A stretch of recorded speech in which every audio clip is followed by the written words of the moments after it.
Hello friends, welcome to Creative Medicine. In this lecture, we will learn about Now, we have liver cancer of liver Italian program staging system.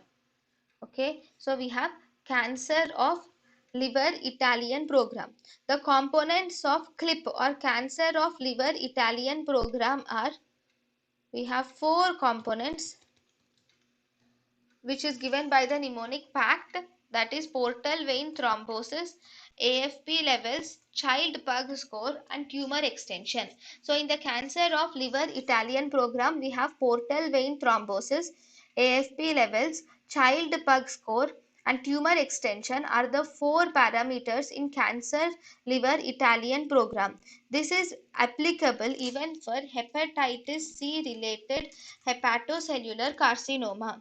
It is applicable for hepatitis C related hepatocellular carcinoma. thank you and thank you for watching.